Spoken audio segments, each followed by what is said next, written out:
My name is Alex Sadoff, And I'm Brandon Cobb. and this is the Land Development Accelerator.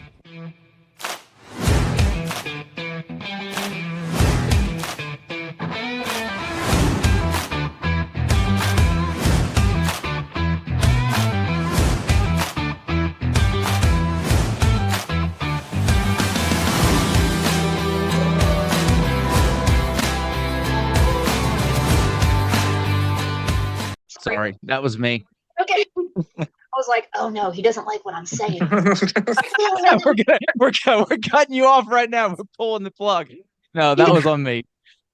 He does not want this memorialized. So anyways, it's one of those things where a few years ago, the gentleman that I was working with, he had to make some decisions for his life. So it was time to leave Colorado, which means the real estate business in Colorado was going to change and kind of go with him. Totally understand. You're never going to hear me say something like, no, business first. Once he left, though, I was kind of sitting here like, all right, what do I do? I'm pretty great at sales. So here we are. Started a coaching program.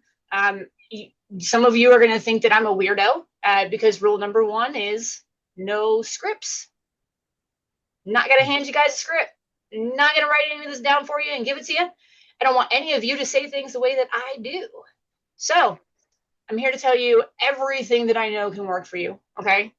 Brandon, obviously, we've known each other for not a long time, but a long time. Alex too. And so these things work, guys. We put them to the test in different markets, in different styles of real estate.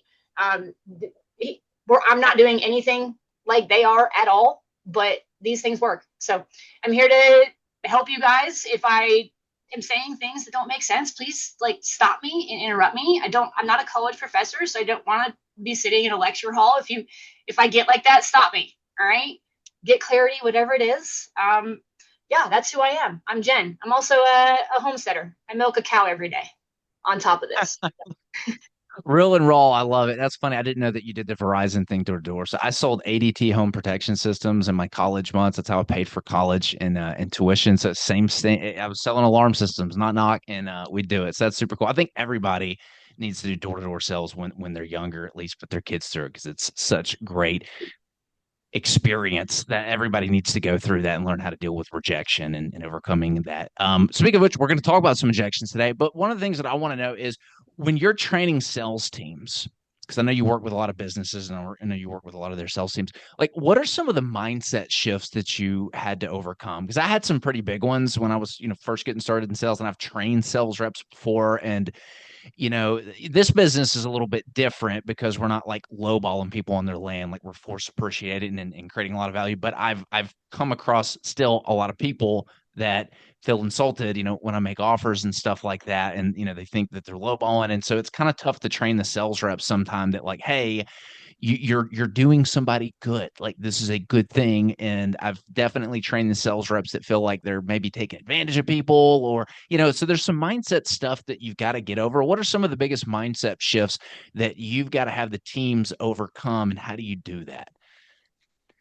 I think that right off the top, one of the things that I ask people is, are you a lead for you?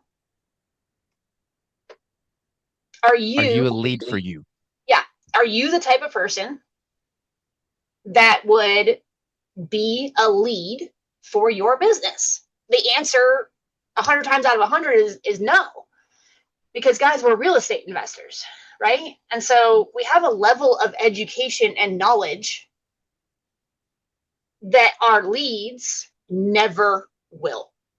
Maybe someday in the future, if they decide to get into investing, they can learn these things, right? But the reason this is important is because we have to stop assuming everything about everyone. You have no idea what someone might be going through. Okay? Every single one of them is a blank slate. You can't make an assumption that they're gonna say no.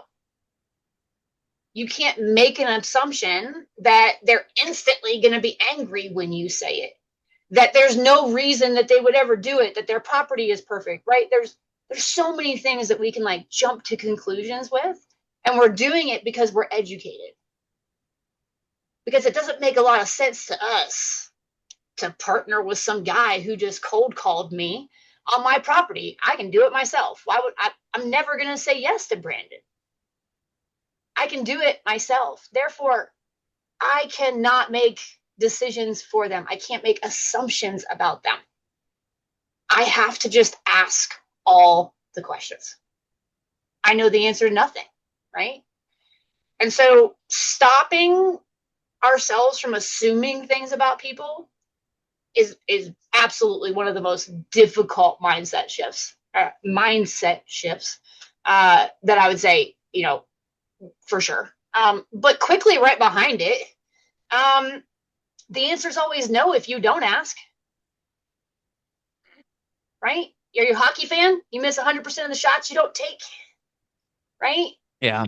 And the biggest problem I've seen with sales reps, if they don't actually believe in what they're selling, it becomes very difficult for them to actually go through the sales process. And so that's the one thing. I remember when I was going through it, I had this like sweet old lady, and I remember I was like, hey, how much do you, this was, gosh, 10 years ago. And she was like, hey, how much do you want for your house? And she told me some crazy low number. And I was like, I felt like I was taking advantage of her. I was like, oh my gosh, that's what she wants.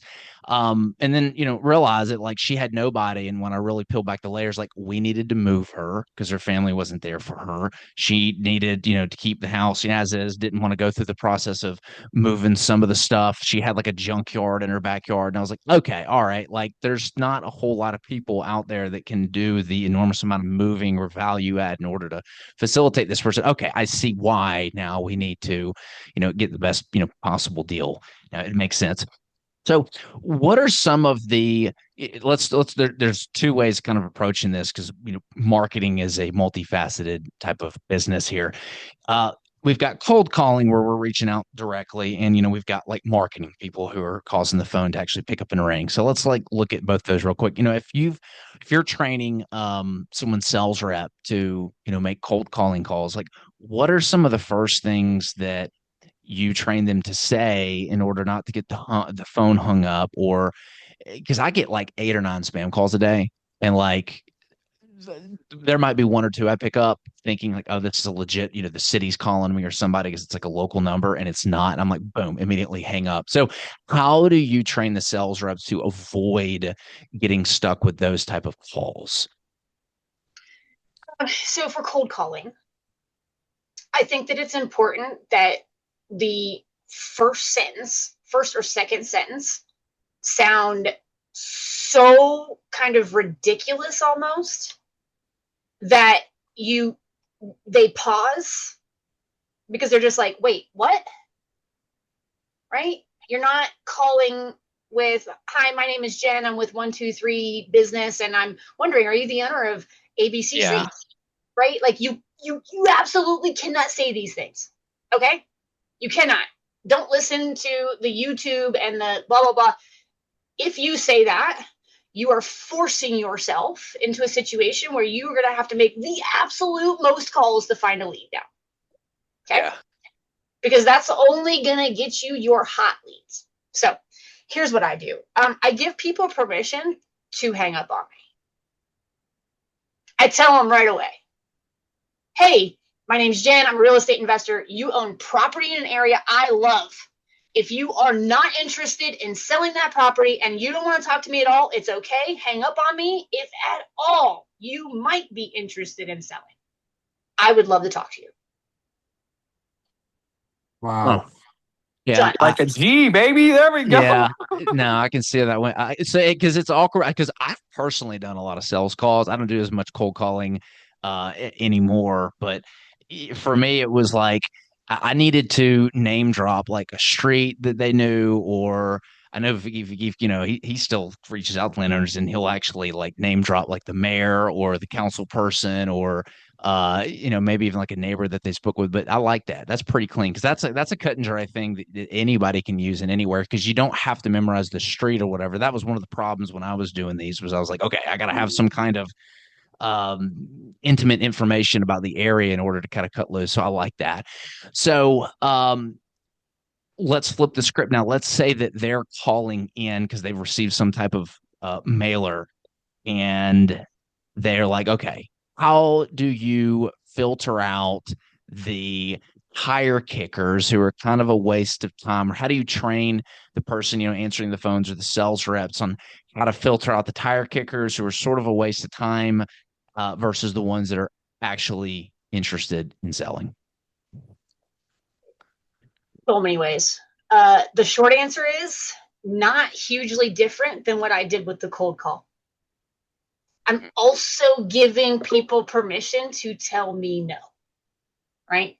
So I've kind of got a 3-time rule when I'm talking to somebody. Okay, I'm going to give you 3 opportunities to answer the question before I assume there's no answer, or the answer, like if you tell me no, you have to say it 3 times before I believe you. A 3-time rule. Okay, and so once I get 3 red flags, this is probably a tire kicker. Right? This is maybe not a lead. I'm immediately giving them permission to tell me no. Okay. I specifically do what I call the time for money lesson.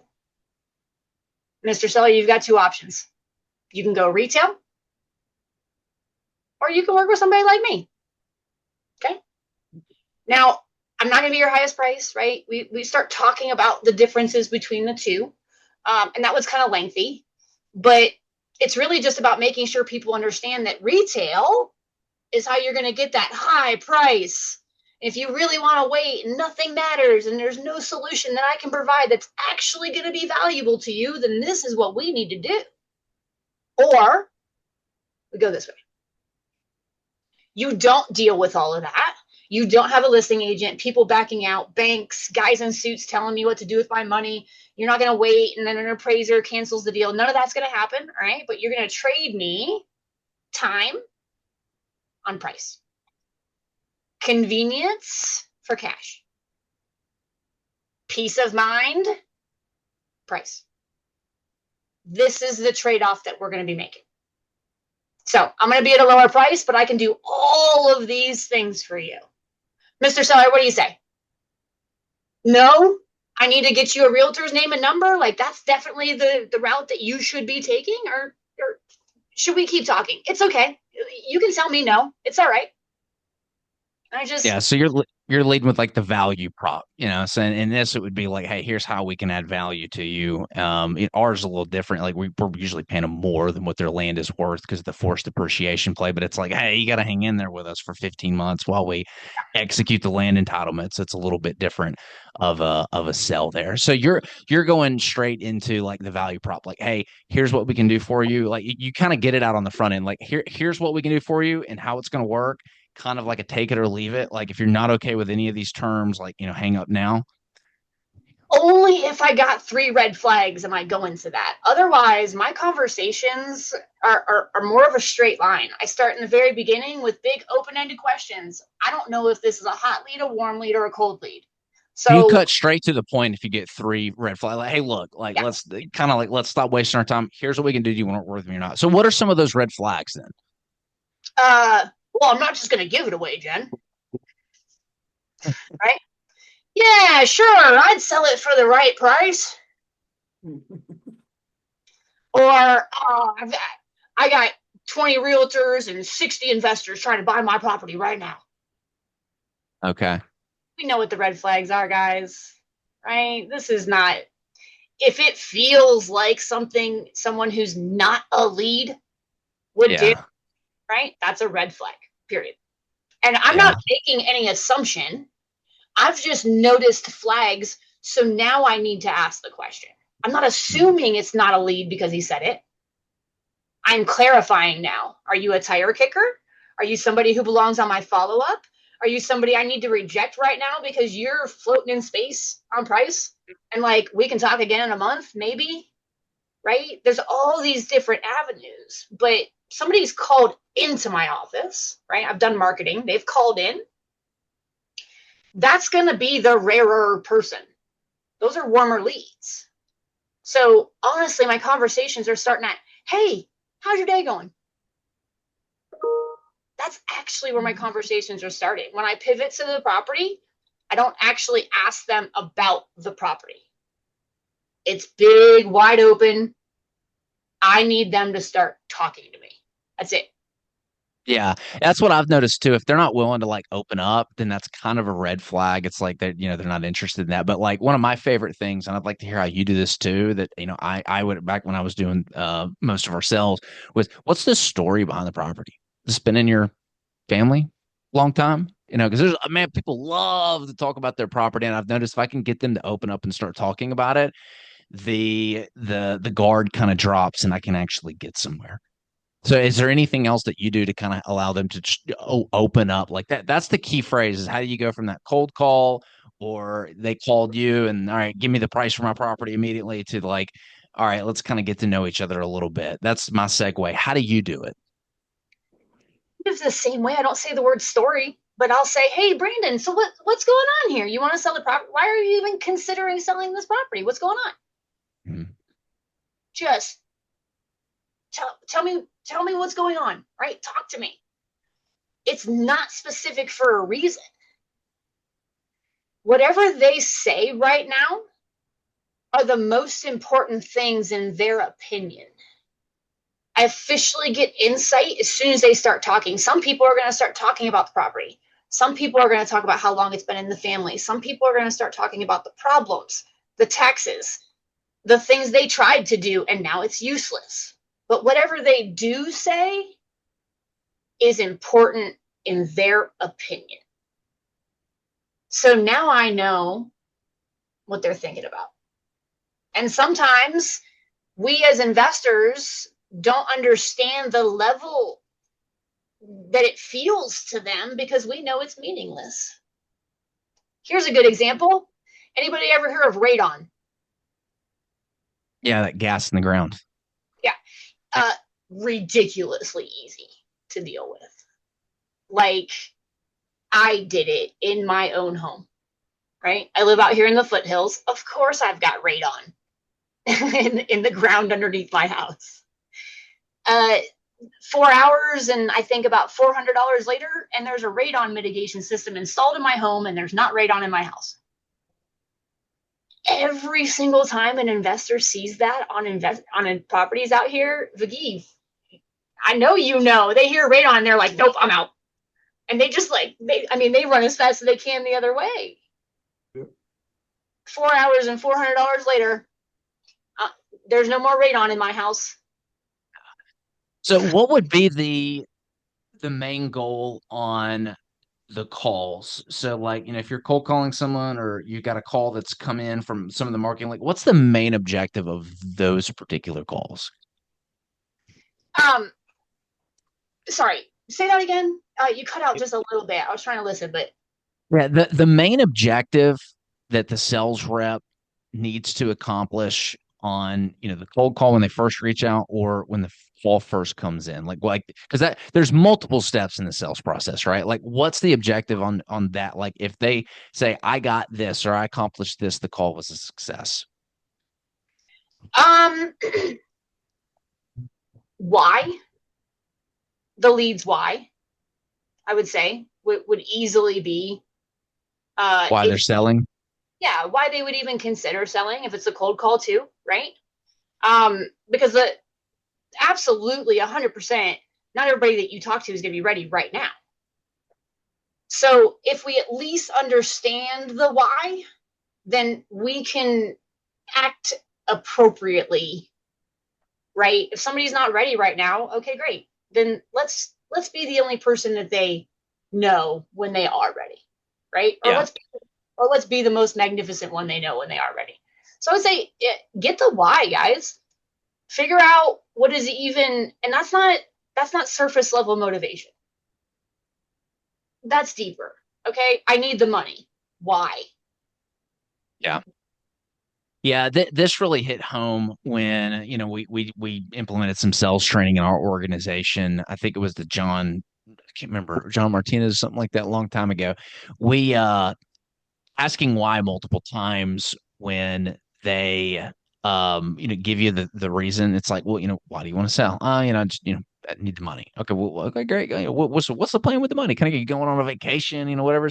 Oh no, we're actually going to go move to California, be closer with family. Oh, cool. Family, California. All right, that's awesome. Like, so just curious. So, why not move to California before? Why go now with the family? Oh well, honestly, my wife's having some health complications. Oh my gosh, what's wrong? Is everything okay? Well, no, actually not. She's got cancer and she's got 6 months to live. It's like, boom. All right. Like, that's the real motivation behind something. And this is the real framework behind the whole sales. People make emotional decisions and then they rationalize it. So if I can cut through all the rational crap on the call and just get to the emotional core on what's driving that decision, that gives me the ammunition later on. So now that, if there is an objection or we're going to get hung up, it's like, look, man, we got to get your wife to California, right? Like, what would it be like seeing the babies right now, the grandbabies? Like, if you didn't have to, if you weren't sitting on these 80 acres and having to cut them and pay the taxes every year in Tennessee, right? Like, what would life be like to take that money and start doing some cool experiences with the grandkids? Let's do that. Okay. Let's get over this. Can we get past this? Okay, let's go. So that's a really, really big part. How do you get Say them to something start talking real quick about? Yeah, go ahead. before you move on. I want to kind of bring this back to something that you said earlier. When you're effective at doing that, are you really not going to be confident in what you're selling now? Are you really going to not believe in the fact that you're providing value to someone? But you have to find it in order to have become it for them, guys, right? So you have to ask those harder questions and dig deeper into things that are going to be hugely uncomfortable if you're actually going to be the value that you can sleep at night with, right? Because as far as I'm concerned, I don't care how much money I make. When I lay my head down at night, I want to fall asleep. That's it. Every single day, every decision I make, that because that's what I want the end of my day to be. So if you want to understand why you are valuable and why people will lower the price where it actually makes sense and why they will wait 15 months, 26 months, 36 months, I don't care. Why will they do that? Because you're providing more value to them than any other investor on this planet. That's why. But you have to find it in order to be it. So I didn't mean to interrupt you, Brandon, but you said something about that earlier, that belief, right? No, it's a good point. Yeah, I mean, yeah, you got to have that in the sales reps for sure. So how do you get them to start talking about the why they're selling if you're, for example, cold calling them and reaching out? Because a lot of people do that. We do that as our main way of finding deals. And if you cold call them and it's like, okay, well, why are you selling? It's like, well, you called me. I'm not selling. So in those circumstances, there's a little bit of magic that you got to do. So how do you get to the point where you pull that out of them? Because again, if that's the main goal on those calls is to figure out the why. How do you do that if it is a cold call? I think that this is a matter of being very confident, very willing to accept the rejection. And most of the time with a cold call, it's probably going to end up phrased something like this. Mr. Seller, everything you're telling me right now sounds like you should lower the price and sell the property to me. It's that exact same theory, right? It's just it's a small pivot on it. I don't tell people that I'm not the buyer. I don't say it that way. You shouldn't lower the price and sell it to me. Am I wrong? Position it from them, right? So now I'm getting off the phone way faster. If this is not a lead, they have permission to be like, yeah, no reason, Jen. Okay, great. Do you know a realtor? No? Great, I do. Here's the name and number. Actually, let me have her call you, right? And then you can be like a meaningful part of the realtor relationship, right? This is how we develop those, is by actually being able to give them some things. That's an easy way to give realtors something, is give them those leads that are never going to work with you anyways. So yeah, Again, the big overall message here, guys, is that like be more direct. You can be kind and direct. Okay? It's all right to tell people that it sounds like I'm not sounds like you shouldn't be talking to me right now, sir. Sounds like you're wasting your time on the phone with me. Oftentimes, somebody tells me I'm the 15th investor. I'm like, why are you still calling us if 15 of us said no? Yeah. Just being real with them. I love it. Yeah, Exactly.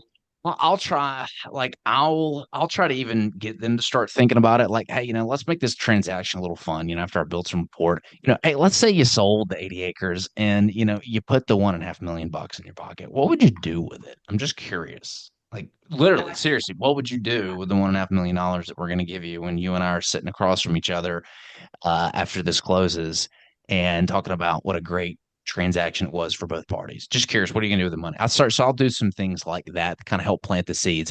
So like, you know go what ahead.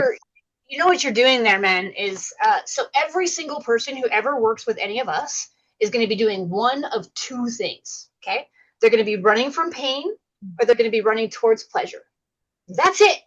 These are the only two reasons. If you get categories right, from pain towards pleasure. Land has a lot more on the second one than houses. When it comes to a property, it's almost always pain, right? An improved property if there's a house there. Most people miss the second one when it comes to land, though.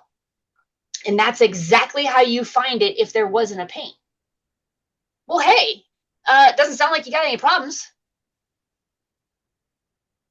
Would you do something with that instead? Is there something you've got your eye on? Is there another piece of? Absolutely, guys. That Yeah. is so useful with vacant landowners. It's huge. If the answer is no, okay, move on. Let's just try to find the path a different direction. But a lot of people underestimate the value of using the money for something and not just actually being a problem for them. Yeah, I love it. So what are some of the ways that you train sales reps to disarm future sales resistance? And then I want to, because that's how I look at my sales calls when I'm meeting with people, is how do I disarm the future potential resistance?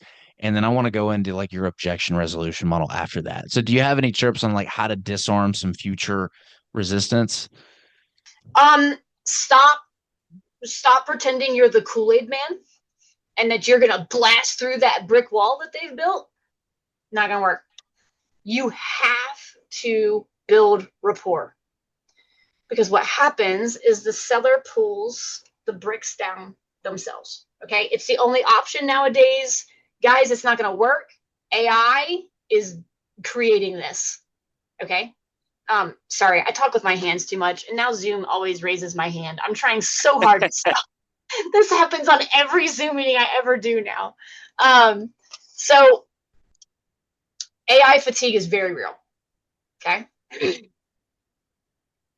Um, sorry, I lost my train of thought because of the hand being raised. No, talking about disarming future Yes. sales resistance. Like like the worst thing that I want to hear is sales rep is a word. Let me think about it. Like that's what you don't want, right? You want the no so that you can at least run some type of objection resolution. And this is just one example. So I'll be, ahead of time as I'm building rapport. And my goal is to try to freaking get them to laugh.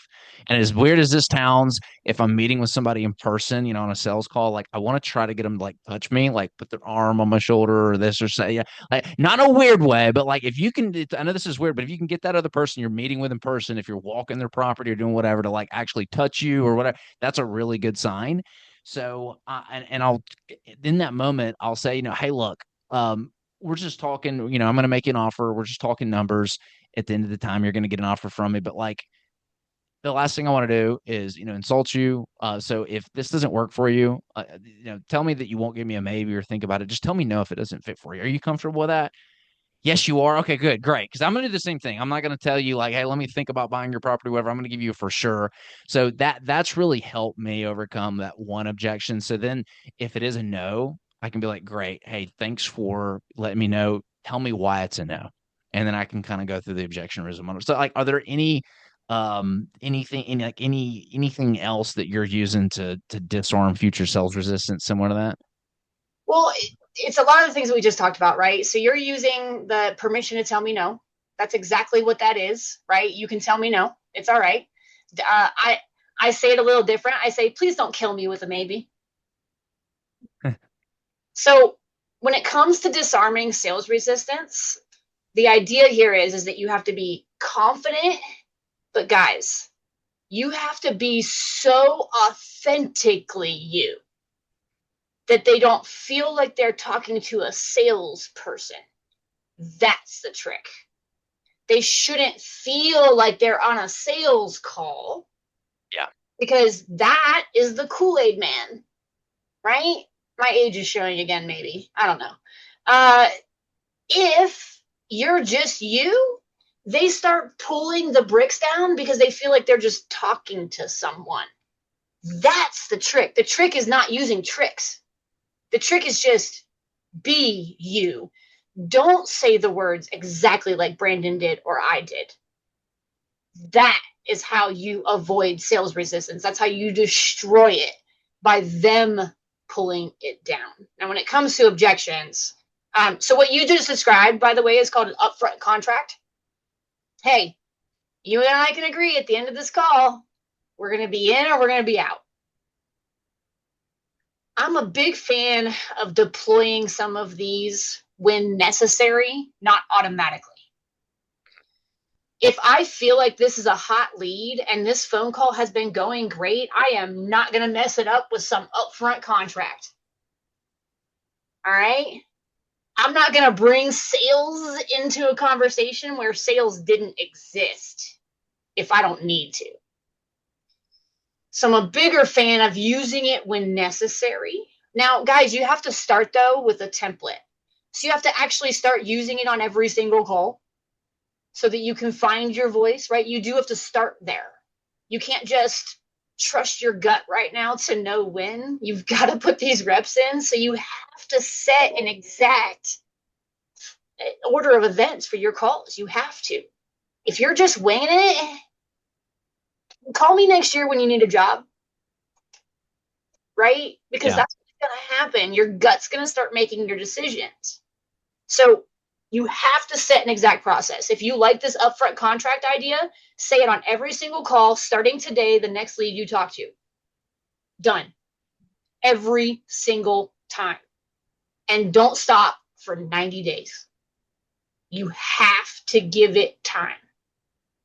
So yeah, lots of things. I have a flow chart, not a script. And the idea of that is that you go where you need to go when necessary. It's not set in stone. Right. Well, so, and I know most of the sales are made in the follow-up. Like the follow-ups where all the money is made. There's sellers right now we've been following up with for a year and a half. I think some of them 2 years, and like we're just getting to the point where they're ready to do business. It's just being at the right place at the right time, and the key to that is follow-up. So, what are some of the creative strategies that you're teaching sales reps on how to follow up without like being pushy or needy? Put it on a schedule. Okay. Once a quarter at a bare minimum, someone is hearing from me. Okay. The importance of taking notes when you're talking to people and building rapport on that first phone call cannot be stressed enough. Yeah, referencing the notes, like you pull your CRM up when you're following up. Hey, how's the your daughter's college? You're moving to or something like that. Yeah. Okay, gotcha. Super easy, right? Super easy is to just take good notes. And I'm going to admit this. I'm not teaching anybody anything creative about follow-up. I'm not, actually. Because the problem is not that we need to be creative. It's that we just need to do it. It blows my mind how few people spend so much money on these leads and then don't exhaust them. I'm way too cheap for that. Yeah. It's in your right? system. Why aren't you following up with it? You paid for it to get the phone to ring. Yeah. Gotta Lots of mine the marketing dollars. gold, baby. Yeah. You gotta, I mean, that's So, where it is. Literally, it's the follow but up. but the fact is, right? Here's the black and white fact for all of you who think we're just saying this because it's our opinion. Here's the black and white fact: 2/3 of a real estate business's uh, deals come from the follow up if they have a follow up program. So the businesses doing it the right way are tripling their revenue by just following up. A third is in the immediate, 2/3 is in the follow up. You can triple your revenue just by calling people more. That's it. You don't need to buy more leads. You don't need a better CRM. You don't need the best videographer putting out the best reels that make you look like the coolest person. Stop it. Yeah. Call people, talk to them. Call again and again and again and again. Minimum number is 7, guys. Minimum Yeah. number is 7. I've heard like 9 or something is like a magic kind of thing. I think we were measuring that at one time. It was like 9 or something crazy like that. Last question, and then we'll open it up for some questions. I saw iPhone 203. It's probably Yeah, Jeremy had his hands up. Yeah, but just raise your hand if you got a question. We'll get to you. Last question is, so how do you handle objections? Right? Because we all get objections. Like what's the magic formula for that? How do you do it? How do you teach reps to do it too? Yeah, I don't handle objections. I bring them up first. Okay, best one. Who's heard, I need to talk to my wife or husband? Right? You've all heard it, even though none of you are. Dudes don't ever participate. Come on, men. Be a part. There we go. All right, thank you, gentlemen. Ladies are always quick to do it, but you dudes, man, you just sit there. I need to talk to my wife or husband. I'm going to guess most of the time there's not even a wife or husband. They just use it as an excuse. Yeah. Or they have talked and they do know the number and they're just using it as an excuse. So instead, I'm going to ask if there's other parties involved. Now, key point here, guys. Welcome to 2026. They are not decision makers. They are decision influencers now. So, Mr. Seller, is there anybody else you're going to talk to about selling the property before you ultimately decide to go ahead and sell it to me? Decision influencers, because it might be their sales coach. It might be their priest. It might be the realtor they know. It might be their wife or husband. It might be Uncle Bob, who's been chasing them for the property for 30 years. I need to know. If there is, hard stop. Not hard stop. Let's get them on a call and go up from there. Okay. So what else? So, let's say that I know that's a big one. And then like the no, I kind of went over the no, I don't want to maybe kind of think, but like when you do get an objection, because you're going to get one, do you have a model that you run that is good for combating those or at least engaging with it? So one of the tools that I like to teach people is a technique called RRR. Here's what's important to understand about objections. We know what the standard ones are, so we can address them up front. Okay, you're gonna have 4 on every single call. One of them I'm purposely not addressing and leaving for the end. Okay, but guys, the other 3 you can bring up: decision makers, timeline, right fit. Right fit is that upfront contract. Okay, I need to think about it. That's how you can bring it up first. Obviously, I just talked about decision makers, timeline. Super easy because that's actually in every script already. That's the only one that everybody's been actually front loading is timeline. How quickly did you, in a perfect world, how fast would you want this sold? And you paid, Mr. Seller, right? Let's make sure we're actually on the same timeline. So those are the ones you can do up front. When something comes up that you haven't addressed, it's not an objection. It's confusion or concern. That's it. You haven't explained that thing enough. There's something they don't understand yet. It's not an objection usually.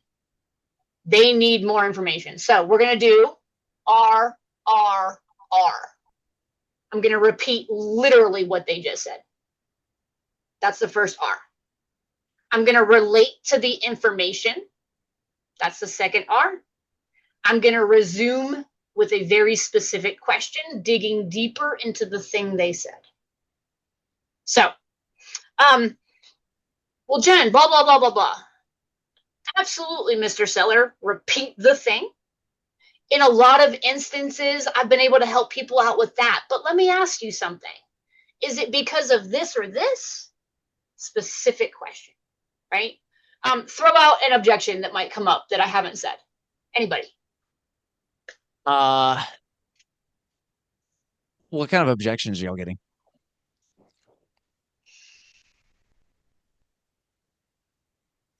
I'll tell you one. If you're doing a lot of out-of-state owners, common objection is, do I have to fly to Florida to sign the documents? If you are getting this over and over, make sure you get it front-loaded exactly the way we did with the other ones. But when it first starts, oh yeah, Mr. Seller, great question. You're wondering if you got to fly to Florida to actually, good news. All of the people that I work with usually live out of state. I have a solution for that. The title company is going to take care of it. But let me ask you something. Would it be more convenient for you to go to a title company locally, or should I just send a notary to your house? Yeah, no, I got that. The wife one definitely comes up, and again, that's not like it's usually not a real objection. They just kind of want out, and what I typically do. I love how you did that. Mine's like ask a question and then clarify, but I like how you said repeat back to them. So it's repeat back to them whatever they said. Empathize with the situation, and then it's usually, hey, great, would never want you to make a decision without your wife involved, right? Especially selling a piece of property like this. Provided you have a conversation with her and she's on board, do you personally have any concerns about moving forward with us if your wife is on board? That helps me kind of focus in on if I can get them to do that and then follow up with a call with the wife, or if I can get them on, like usually some concerns will kind of come out at that point. All right, cool. So yeah. Here's going to be the difference between how Brandon and I can leverage this. I am a wife. So I get to say it a little differently, right? Oh, so wife, yeah, I'll kill my husband if he tries to sell the real estate without me, sir. So what time is she going to be home? Because I definitely want her on the phone, right? I get to come at it different. Yeah, I'd murder my husband if he tried to sell our real estate without me.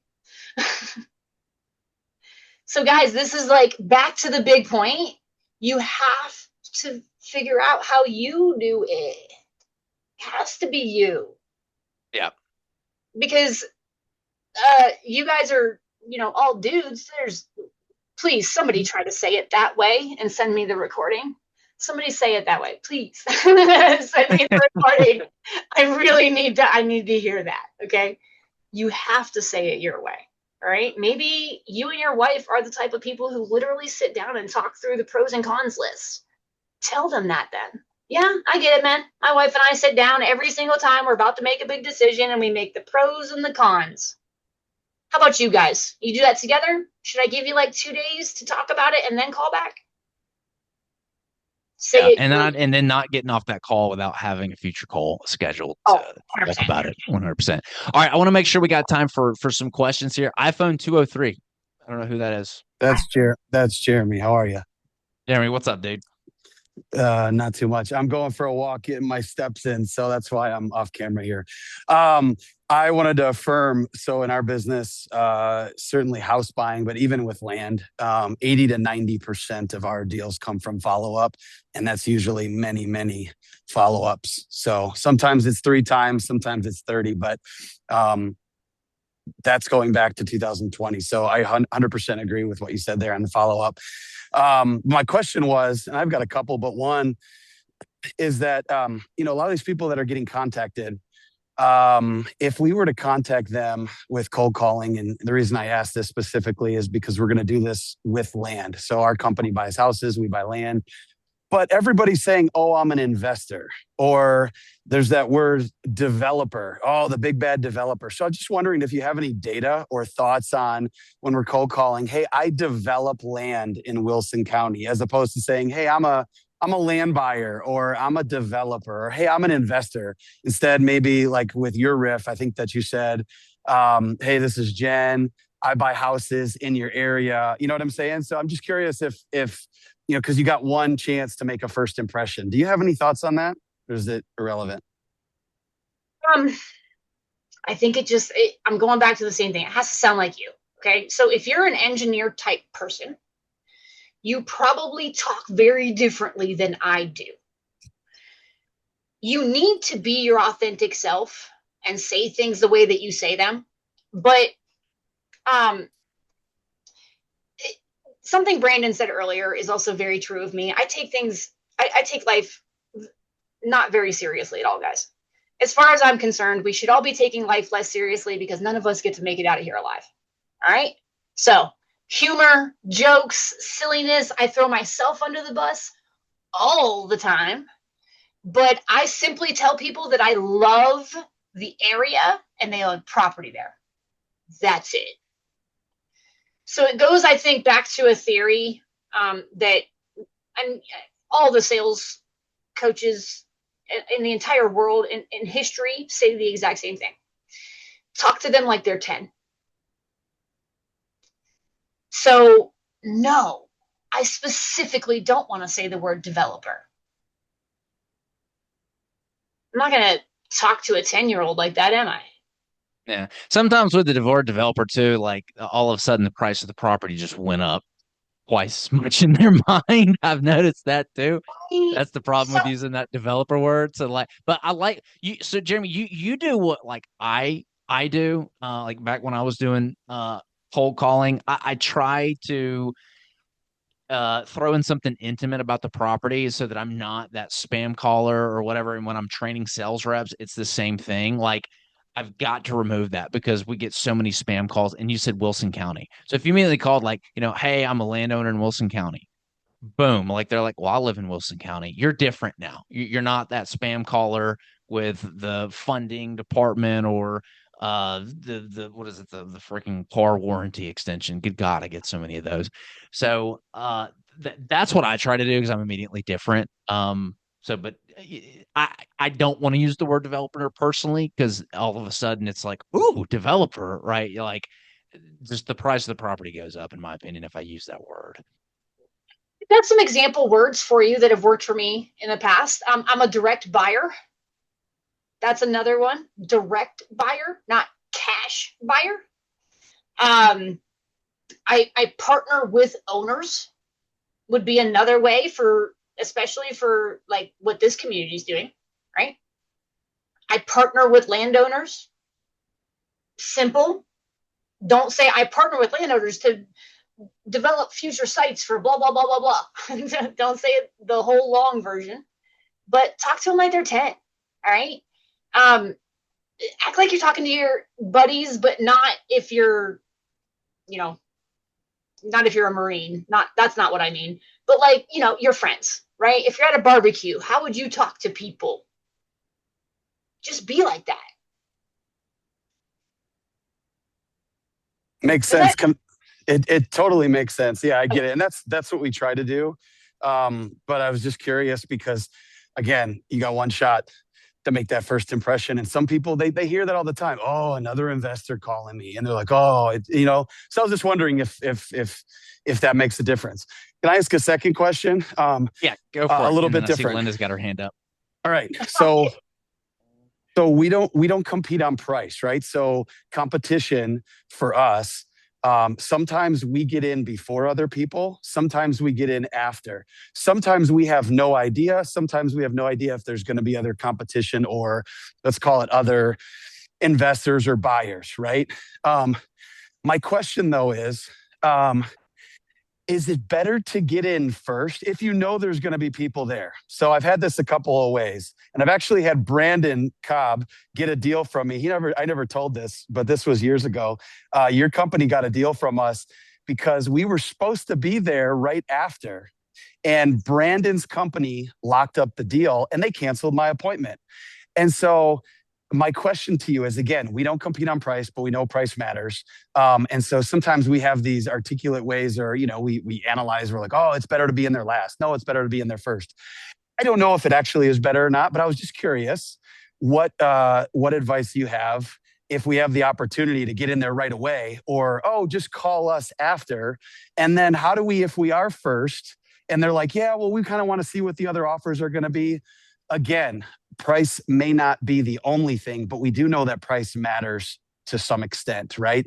It's not we don't compete on price, but price still matters. So my question to you is, if you do find out you're in that situation and you are early on and you're not able to secure a contract before other people, what is your technique to be able to still keep you in the running, or like, hey, give me last crack type of thing before you sign documents? Does that make sense? Yes. So I'm going to answer the specific question that you just asked, but then I'm going to back up and give some more broad advice. I'm there first. General rule is first in, last out. This is the goal. First in, last out. Last out might mean they cancel future appointments. That doesn't always mean I'm in there after future appointments. I may be able to pull a Brandon on them. Okay.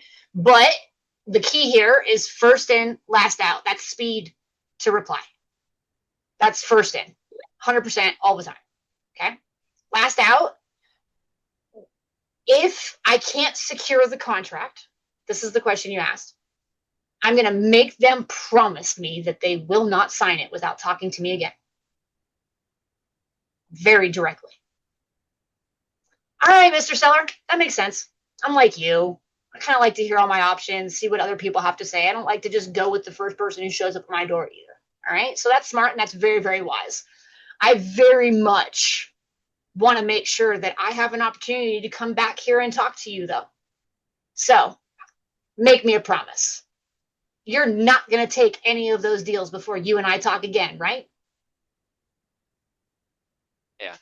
And Jeremy, in that case, I actually don't give them a price. I will follow up with that because they're not going to make a decision until they get my price. So I figure out like, hey, when's your last appointment? When are you making a decision? Okay, I'll make sure to have an offer ready for you by then, and then I'll call. And that's how I was doing it. So these are two different scenarios, by the way. In the first one, it would have been probably you didn't know there was competition, and then they decided to tell you after you made the offer, right? If you know there's competition, you do not give them your price because they will not make a decision until they have all the prices. So what Brandon said works, right? So that's that first in, last out rule. First in, last out. It just depends on what information you actually have on what you specifically do. Does that answer your question, Jeremy?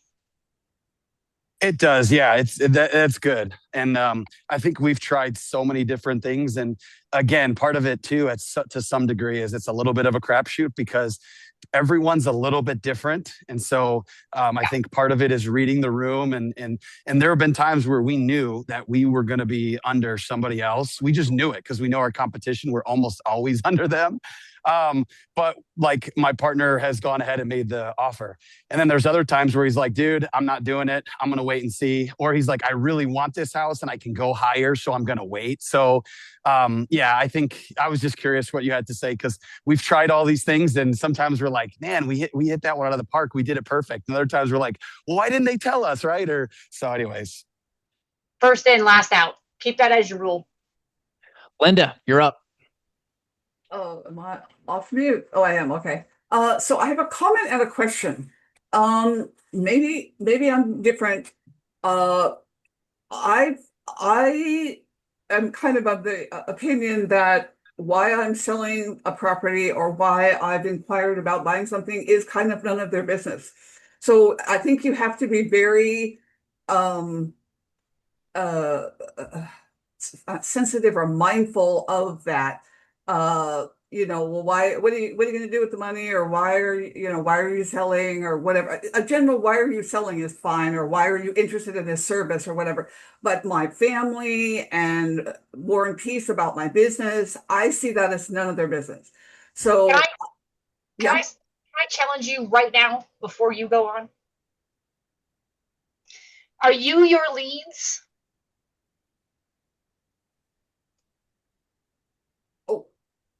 Probably not. But if I get, Hold on.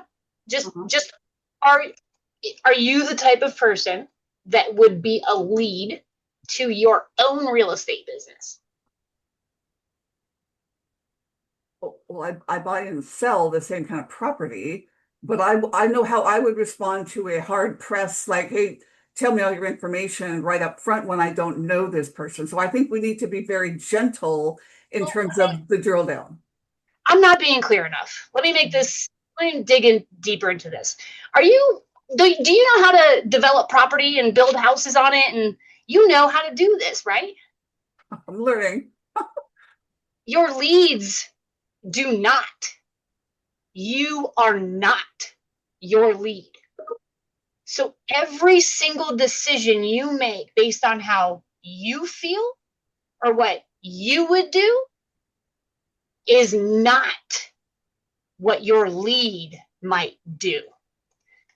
Linda, I can tell you with 1,000% confidence that it's the biggest mental block I help people overcome.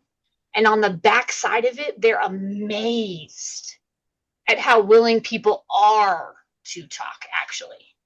It's one of the biggest surprises that people new in this industry get to. Now, here's the thing. You can't say it pushy.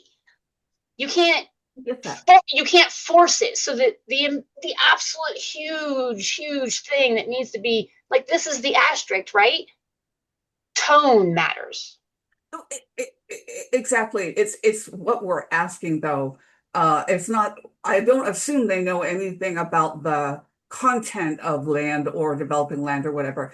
It's, if I get some resistance, I will be very gentle in terms of and sometimes I will not even do it on the, I'll just kind of back off and I'll have subsequent calls and then maybe drill down more into it. But I am not pushy at all about personal information. And if somebody's asking me about my family, that's not like, that's none of your damn business. It's like, it's not relevant to this sale. That's fine. And that's like, as long as you understand that that's how you are. Yeah.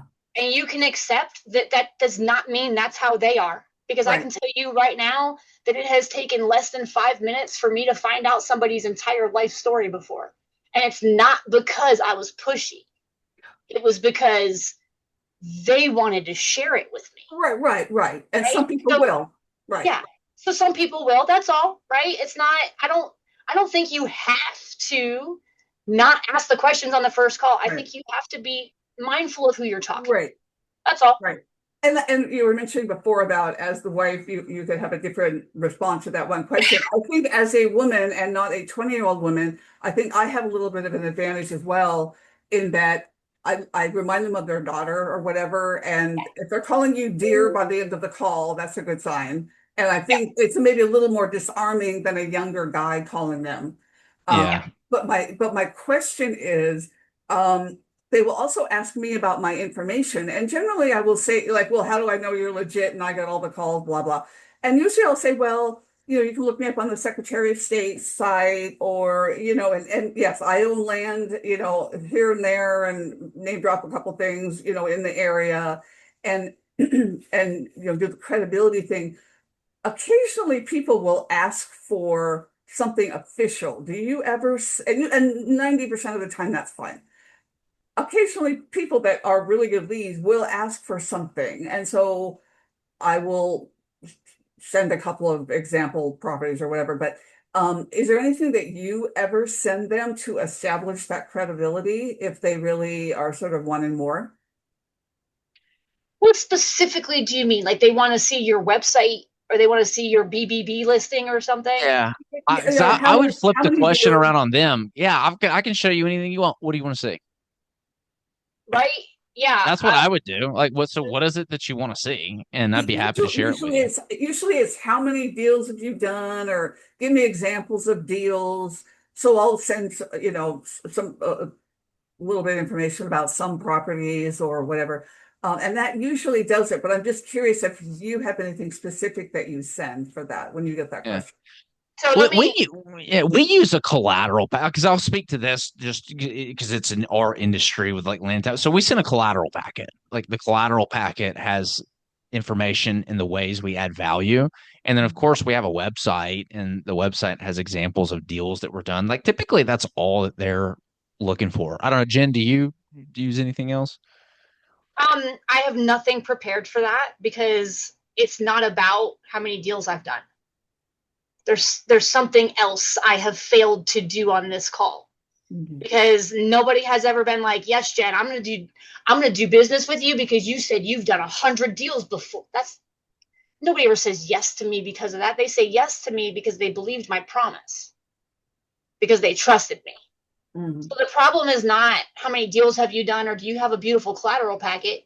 The problem is that you may not be speaking confidently on the phone. You may not be sure of yourself, and now they can hear it. Now they're not sure of you either. So I would say that since you're a little newer, it sounds like that's maybe a fear. Not newer. I'm not newer. And I wouldn't say not confident on the phone. I think some people are they're very suspicious. I mean, I can always do better, yes, but I'm not new at this. I think sorry, I thought I heard you say newer. My apologies. Yeah, and they're very suspicious, just because they get all the calls and all that stuff. And I can always do better. Yes, I'm sure. Guys, everyone's going to be suspicious. Welcome to AI, where your phone rings 9 times a day, and it's human. Right. That's not going away. Yeah, it's only going to get worse. Awesome. Well, Jen, you've been awesome with your time. Anybody else have a question before we let Jen go about her way? I didn't see any other hands raised. I do really quick. I don't know how to do the hand thing, but thanks for jumping on the call. You put labels to things that I experience in my day-to-day sales, so that's helping connect some dots. So thank you for that. 2 questions, actually. One on the AI. Do you think that helps us long term because it'll, we bring a personality to the call, and that could potentially help us in the future? And then my other question is, do you have a commission structure when hiring sales reps that you like? Are you a big fan of straight commission? Do you have sort of a base that you like, or anything creative that's worked for you and your clients in the past? Yes, AI is making this way of sales more powerful. Yep. So lean in even harder. That's my advice. Sales reps. I'm a big believer in the fact that the best salespeople understand that they kill what they eat. So, commission only. But because we know there's lag time, you have to make sure that their bills are paid for the first 90 days. But you lose them because they're desperate and they're struggling, right? So, to me, it's a hybrid model. I'm going to pay you to learn about my business and to be a part of who we are. I'm going to pay you for that and pay you for your time. Any deals you get, this is your commission rate. At a certain point, we're moving to commission only. Like, you will have learned it. I'm not going to pay you to just be a member of my team anymore. And if that works for you, great. And if not, then I'll find somebody else, because I'm going to offer you a higher commission rate. Because now I know I only pay you when I make money. That's what I'm doing. The best salespeople know that they eat what they kill. And in the house buying business, is that typically 25% or 15% or 30% in your experience and your clients? Depends on if you're wholesaling or flipping. 100%. Right. Okay. Yeah. What we did when we were for that particular business, if it's a business where you're doing like higher volume, you need to look at what the sales rep needs to make for the year and see, okay, if you're closing, I don't know, 40 deals on average. Okay, great. I'm closing 40 deals a year. I feel pretty good about that. If they're a good sales rep, they should be able to close 35. Well, what commission structure would it take for them to make whatever the market is, 90 grand, 100 grand, you want to try to keep them around for a while. And can the business, support that? That's how I look at it. So it's based off volume and what the business can support rather than a fixed type of structure. And Jen's right. Like, they're going to need a salary for 3 to 6 months as they get up and coming, just depending on like the type of business. So for land entitlement, you have to have a salary in place. You can get these bigger paydays, but it's going to mostly be salary compensation. because it takes 15 months to get a payday on these deals, right? You know, there's a lot to it. So you're going to have a heavily weighted salary position for those type of deals if it's just strictly that type of business. And then, you know, some big paydays on the back end. But like once you get a sales rep, if you can get a sales rep to closing like 7-figure land deal and they're getting a 6-figure payday and commission on that and they've got like a salary attached to it, you've got them for life. So like that's our goal is if we can get them to get a full deal cycle with this type of deal, you know, you've got them like they're hooked because it's a very big payday and they've got the salary back. But there's a little bit more management to it because it's like, okay, well, how many leads? You know, like every week I look at how many leads are, how many leads you talk to, how many contracts did we get? You know, we look at that and we want to track that. Yeah, for sure. Perfect. Thank you. All right, Ben, it's been a pleasure. Thank you for your time. And Jen's got a cool flow chart, guys. We didn't get a chance to go over it, but I'll post it in the group and then her contact information if y'all got any sales questions. Thank you, Jen. My pleasure, guys. Thank you so much for having me. Have a great day. And as usual, we will hop on and say, I know today was a longer call, guys, but it was a lot of good information. So any questions that you guys got, I will hang around as long as needed. And if Alex has time, I'm sure he will too. So what do you guys have? If you don't have anything, I want to hear who has some really cool 2026 goals because we're going to be talking about that with a lot of you guys. I've just got questions, always a little bit of the same with me, but raising capital. I'm putting, I'm at a stage with these 3 deals to where it's really going to be raising money for, soft costs at this point. So I guess it's the same, I'm taking the same strategy. I'm, putting together my decks and finding buyers and getting it lined up. And obviously, but just trying to find money to to finance the soft costs on these deals that are in the hundreds of thousands, to get them to the finish line, assuming I have LOIs from buyers lined up already. So I just don't know if that's a thing or if it's just part of the typical friends and family, which is kind of where I'm going with it. So you've reached out to everybody in your phone. Well, that's what I'm doing. That's what I'm saying. I'm just wondering if there's any other strategies, because that is what I'm doing is reaching out to friends and family. Yeah, I mean before. So the first step is always your network, right? Because there's 3 pillars. You got to get them to know you, like you, and trust you. So that's the key. And it's hard for people that don't know who you are to do that because your friends and family already know you and they already like you. So you've knocked out 2 of the 3. That's why it's good to start there. And then you just got to get them to trust you that you can actually execute on the deal. And there's things that you can do that, right? Hey, look at all the deals that I've done. You can do tours of the properties you've closed. Your website, all these things happen. If you're wanting to start raising capital from like accredited investors, and like all I do is I have discovery calls every week. People book with me. I don't chase people for capital. When I have a deal, it goes out to the email list. I do some tech stuff and we do a webinar and bada bing, bada boom. But when you're first starting out and building that list, I was going to local meetups where real estate investors were meeting. I was saying, hey, I got deals. Like who's got capital? I would literally stand up. Vigif's kind of fun. Vigif's actually pretty good at this. Like we would go and do some presentations at like in front of a couple hundred people at the local REN meetup, and Vigif would literally go on stage and take the guy's microphone and be like, hey, just real quick, my name's Alex. Like we own HBG Capital, like we're doing land deals and we're building houses. If you got money and you want to do some deals, like we got deals, like come see me. It was really funny because I was like, damn, dude, like he's got balls. Like I wouldn't have just gone up and like taken the guy's microphone at an event, but he did. And that's one of the things what I love about him. Like he just doesn't care what people think. So I raised a ton of money just going into the local REN meetups and just literally standing up and just say, hey, my name's Brandon. I got deals that I'm doing. If you got capital, because a lot of those local guys that are looking for local deals, that worked out really well for me. because that's really the low hanging fruit, like where you're at, because you, the flywheel to get turning on raising capital from people that don't know who you are, it is a lot of content production. Because so the way our top of the funnel looks for accredited investors or people that book a call, and I just had a call with a guy, yesterday. How did you find me? My goal this year, you will see me on over 100 podcasts. I promise you. I will be doing two podcasts a week is the goal. And on those podcasts, I'm talking about HBG Capital. I'm going to be talking about this mastermind too. It's the first time we've ever started advertising, like this mastermind.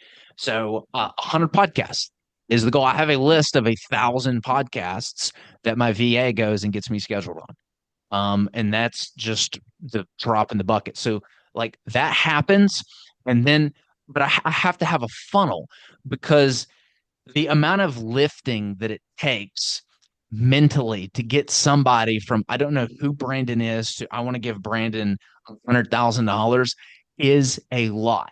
And you have to build the infrastructure. And this, if you go into the capital raising meeting, this is where like it says laying a credible foundation, like all those things. When they see me on that podcast, the first thing they're going to do is Google me. It's the first thing. And the first thing that pops up when you Google somebody's name is LinkedIn. The second is Instagram. So it's very important to have your social media profiles optimized. So now they're going to go to LinkedIn. What are they going to see? Well, they're going to see my About Me. And my About Me, the copy is written in a way that allows them to hear my story and connect with me. It also is going to send them to a video sales letter that I've spent a lot of time putting together, that's very professional. It looks very good, and it explains what we do very concretely. And then there's a link to my Calendly that's automated to my CRM that has a drip campaign attached to it to send them in. So there's a lot to that. And the system's there. Y'all can easily implement it. Like, we've already cracked the code on this, and this is some of the stuff that we're going to be helping y'all build out. But it's a lot. It's a lot to do that kind of stuff. That's why we do it in little bitty chunks.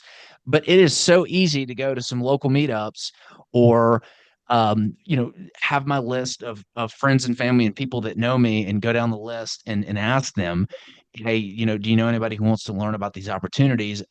Because there's low hanging fruit there. And part of that is, social media. So if you go to my social media, you will see that every single day, took a little bit of break over Christmas, I'm doing a Facebook Live. Like, go to my Facebook and look at it. Every single day I do a Facebook Live, and I'm teaching something about land development. Before this, I wrote social media content every single day for 2 years. 2 years, and I was doing videos. I mean, it was every single day, and I was talking about capital raising. You can go scroll back and go look at all the capital raising stuff. Why? Because that's where the eyeballs are. That's also where my friends and family are that like know me, and the people, and some of y'all might have come into the program because you saw some of the stuff that I was putting up. A lot of people that know who we are and what we do is because of all the content that I put out over the years. And they're like, oh, yeah, Brandon is the land development, new construction guy in like Nashville, Tennessee. Like that's what we're known for. Like, they know, like, hey, I get people pitch me deals every week on, hey, here's the pro forma. I need money. I'm the money guy, and people think that they can send me an email and voila, just poop out money. But it's the brand, right? There's a brand that's been built around me as the face of this particular capital raising company. And because of that, I can that leverage, I can create content, and, people see it and like they reach out. So, there's so many different ways to raise money. The easiest is just building the foundation first and then reaching out to your network, because you want to try to automate the sales process. This is why, like, the easiest way, and like one of the first things that we talk about is building your list of permission. So I talk about doing the 30-day social media challenge where you go and you just document what you're doing for 30 days. And at the end of it, like, hey, we got some future projects we're going to be raising some money on. If you like the idea of earning some double-digit returns by real estate, if you want to learn more, hey, reach out to me. And what I'm doing is I'm letting my network know, hey, this is what I'm doing. So they've seen the social media stuff. And then they get a text message from me. The text campaign starts next. And it's like, hey, so now they've seen the social media post and they're getting a text from me. And it's like, hey, maybe they are interested in doing something like this. Because the biggest problem most people have when they first start raising money is their friends and family know them as Brandon, the medical device sales rep. That was my biggest problem when I got called. Probably 100 people called. I didn't text. I called, and I don't think I raised any money. And I honestly, I was very downtrodden at the end of this calls because I was like, dude, like nobody wants to invest with me. But because they're like, dude, this guy who was a medical device sales rep is calling me asking me for money. I needed to change my perception in their eyes. My identity needed to shift. And the reason why those same people like Steve and Tina and Tony. I mean, I know who they are. The reason why they told me no initially, and now why, like I've literally have, we probably have 7 figures out with people right now that I'm thinking of that did not give me money initially when I called them. But when I started producing the social media content, showing them the deals, doing the Facebook lives, all that information, and then I kept reaching out to them because I keep reaching out to you until you tell me stop reaching out. I've got there's a family friend. His name's Tom. He's in Alabama. My mom was like friends with him, and the dude's worth like 50 fucking million dollars. And I hit him up for money every single time I have a deal. And sometimes he ignores me, sometimes he looks at, but he does not tell me no. And I will eventually get him to invest in some way, shape, or form until he tells me to piss off, stop it. I'm constantly coming up with unique ways in order to like follow up with him or, hey, I saw this something. He's in the millwork business.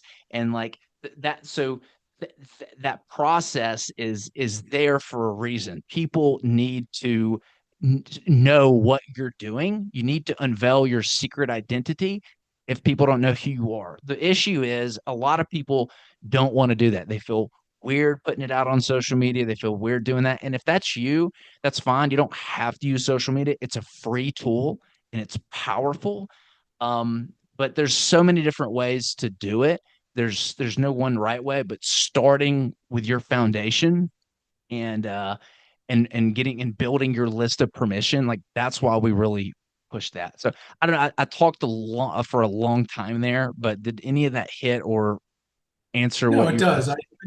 I think it's having the credibility and having something there so when people look. And so what I got from what you just said is, um, reach out to everybody, but have something there that they can sink their teeth into and have your identity around what you're telling them you're an expert at. Yeah, and And all those people are all those people on your social media. no. Okay, just friend them on your social media, and just go walk around the field and show them that you're looking at property, and just say what you're So doing and just post it on there. so Greg, when I Google Greg Francis, so this is what pops up. Greg got a 10. Yeah. So but here, what's your company name? GF Development. GF Developments, because I like to do that because the bass fisherman pops up if I'm there. So cool. LinkedIn. This is probably you. All right, great. Got a picture of you, 25 years of experience. So they're going to Google you, right? And this is going to be the first thing that they see. So you've got, your about page. All right, GF Development, good. So you're self-employed, been doing it for like 2 years. That's the first thing they're going to look at is your social media. But then from there, where are they going to go? Whereas if you Google me, it's always LinkedIn first. LinkedIn and Instagram.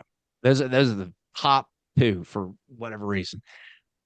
So I'm here and it's like, great.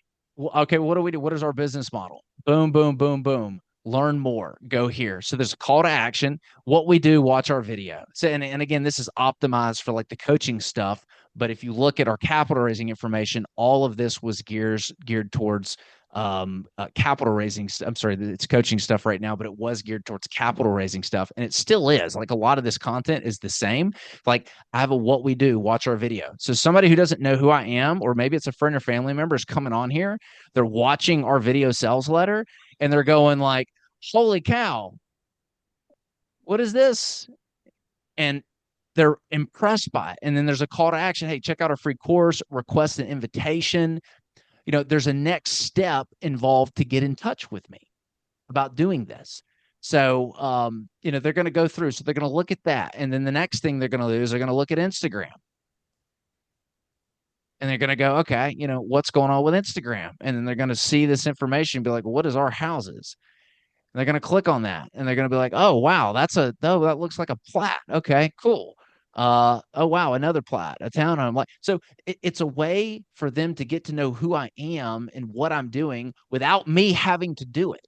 Because again, the lift psychologically to get somebody to give you hundreds of thousands of dollars, if not millions of dollars, when they don't know who you are and have that trust is impossible. And the lift is easiest. My Facebook, like this post is pinned to the top. This is the first thing that anybody will see when they go to my Facebook. And it is my entire story about how I got fired from my job and I lost a bunch of money figuring real estate out. And I started multiple businesses and they fell, blah, blah, blah, blah, blah. But now, this is what we do and how we do it. And, here's some free resources you can go. And it's a picture of me with freaking trucks. I tried to get a picture with as much stuff happening as impossible. So it's like, oh, well, he's actually doing, like here's a development, that he's doing over here.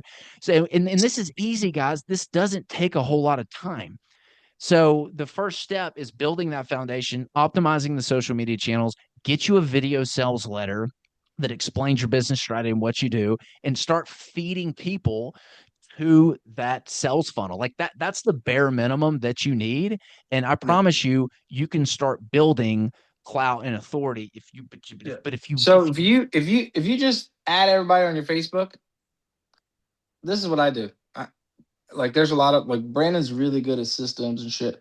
I'm stupid. Okay. Because guess what I'm also doing, just to give you a taste and not to interrupt you. When I create a social media post every day in a video, when people are watching it, guess who's getting a message from me?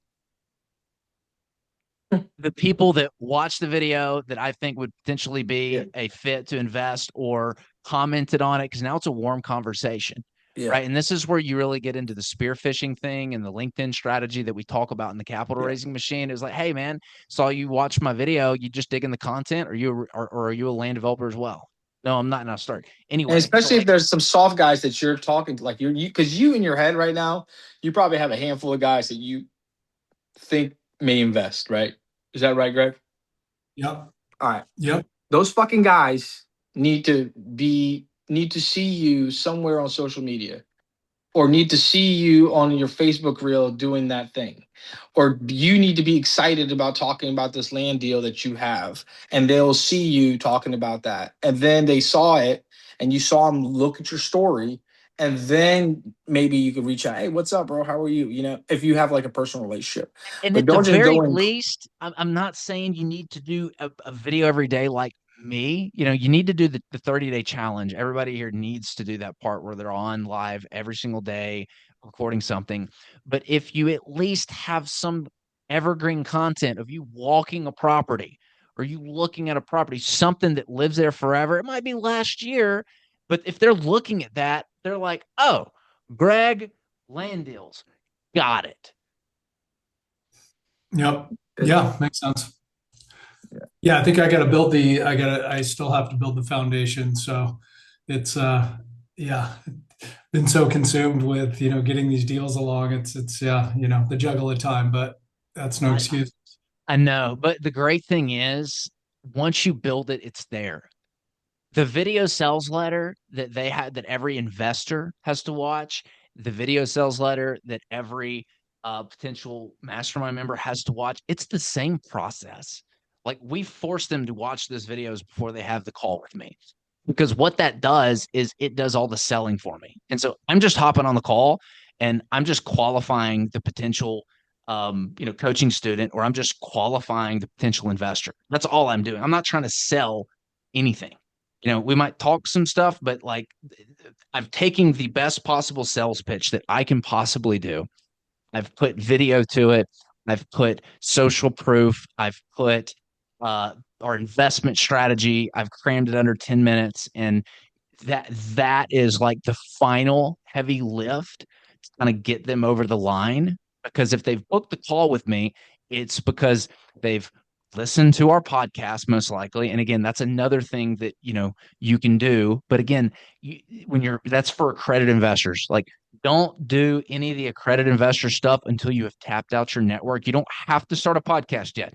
I'm not telling you to go and write 6 months worth of LinkedIn content and start doing that. I'm not saying go on 100 podcasts a year like I'm doing. You're not there yet because you haven't tapped your current network. Everybody that local people, like, and you got to build that foundation first. And the foundation to optimize social media, do the 30-day challenge, build your list of permission, and get your video sales letter. So, Yeah. anyway. Yep. Yeah. No, makes sense. Yeah. I think that is the foundation. I think the lowest hanging fruit is solid website, solid LinkedIn, solid Instagram and Facebook, like step one, right? At least it's there. It shows what I do. It shows my projects. And then adding content from there, I think is stage two. I'm just trying to break it down to like achievable. Achievable is updated website, very clear what I do. And it's not even about, I don't even think raising capital. It's just saying what I do, what it is I do. So when I ask people, I'm asking if they want to invest, they can go and see what those investments are, right? As opposed to some trying to make it overcomplicating it, right? I don't know. I'm doing the same thing you're doing. Like when you're meeting with people in person and it's like, hey, I might have an investment opportunity meet. I'm like, cool, let's meet. Hey, watch this before. Go here before. I'll watch this video. This is going to do a much better job of explaining things than I can do in person. And they watch it and I'm like, and hey, if you want to learn a little bit more, go here. Here's our podcast. And like, they're like, oh, he's got a video sales letter. Holy cow. Like that shows past projects or the investment strategy that you're focused on. Like, if you're new and you haven't done a land entitlement deal before, show some of your past land flips that you've done. I mean, you've done a lot of deals. Just show that, hey, I understand land. No one's like, well, he